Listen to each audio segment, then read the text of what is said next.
Eastern PA Weather Authority meteorologist Bobby Martich with your outlook for October 31st, 2014. And happy Halloween to everybody out there. We have a system that's going to be moving out southeast from the Great Lakes today, and I think we're just going to call it increasing clouds across the area. We start off partly sunny to mostly sunny in some cases further east, but partly sunny for the most part, and then increasing clouds in the afternoon. We're going to have some showers that are going to move in overnight, but this is going to be very isolated, we think, over much of our coverage area. We're going to have an earlier shot at that in the very extreme western areas here, but then as we get into the overnight hours, we're going to have a little bit of influence, marine influence, I should say, with some isolated showers pushing west a little bit here. But again, it is not really a big deal here with this system. We've been talking about this for a couple days here, and that's because we have a couple different pieces of energy that are involved with this system here. You have one down here off the Carolina coast.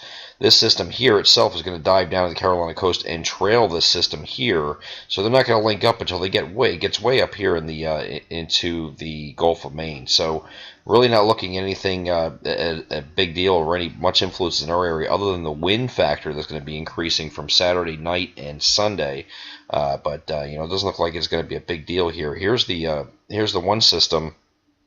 It's going to be off the New Jersey coastline here Saturday afternoon. Now, one thing we're going to have to watch here, models have been showing, you see this little bit that's sticking back here like this? This is actually part of an inverted trough that's attached to this low pressure system here. So a couple models have been hinting at this, which will allow for some showers into the early afternoon. I think it's just mostly the morning, but some areas might get into some showers still here in the early afternoon. And that's just from our system number one. System number two is down here, and we move a little bit further here, and we can see that developing here. So you can see that a little bit further again. One's chasing the other, and it's not going to link up with this main system here in time. So we have two separate systems moving up the coast here, and in the meantime, we're left with partly cloudy skies as we get into Saturday night. So we will have improving conditions Saturday night as these systems move offshore. And why they're not going to affect this area with any snow, it's been speculated earlier in the week we might get some snow out of this. We were kind of apprehensive to really put anything out about this system here.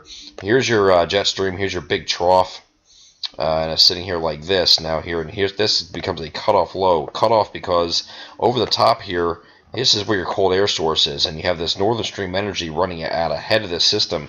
So you have northern stream energy here, your low pressure here, and another system that's going to be down here. So these three needed to interact with one another, and they're just not doing it in time to benefit this area. So therefore, you don't have the cold air diving south into the system here, while this is rounding the trough, and they just kind of follow each other offshore. This one's going up this way, this one rounding the trough and coming out this way, and they finally play catch up.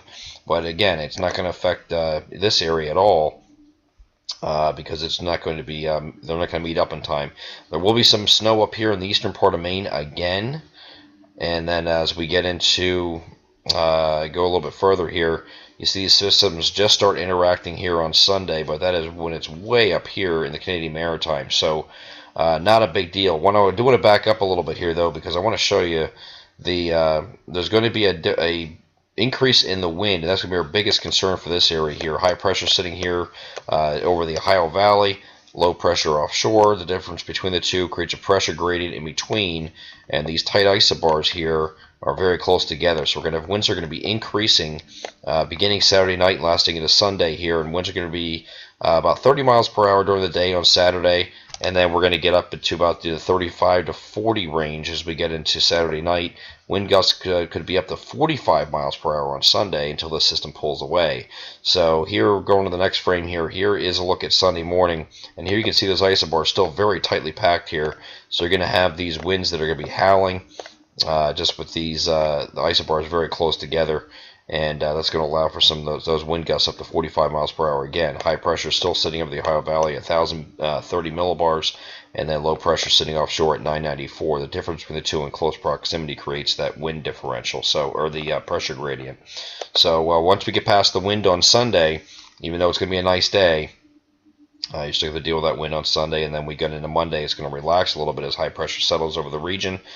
Same thing happens for Monday or Tuesday here. I think we might start off some clouds early on there. We might have some a warm front of sorts move through here, and this is high pressure sinking offshore here. Of course, return flow around high pressure being counterclockwise, is going to allow for some warmer air to start moving in here. Now this is going to be isn't going to be really warm temperatures, but it's going to be warm compared to what it's going to be over the weekend. So we're talking about temperatures that are going to get up into the lower 60s in many locations, low to mid 60s, especially as you get down towards Philadelphia. And then we're going to have another system we're going to be dealing with here in the middle of the week. It's going to be in the Wednesday to Thursday time frame. It's going to be basically a cold front attached to this system that's sitting over southeastern Canada. So we'll deal with that when that gets here. But right now we have the concern for the weekend for the wind gusts that are going to be on the very gusty side. So possible wind advisories from the National Weather Service forthcoming, or not dealing with snow this weekend. I'm Eastern PA Weather Authority meteorologist Bobby Martich. That is your outlook for October 31st, 2014. Have a great Friday and happy Halloween.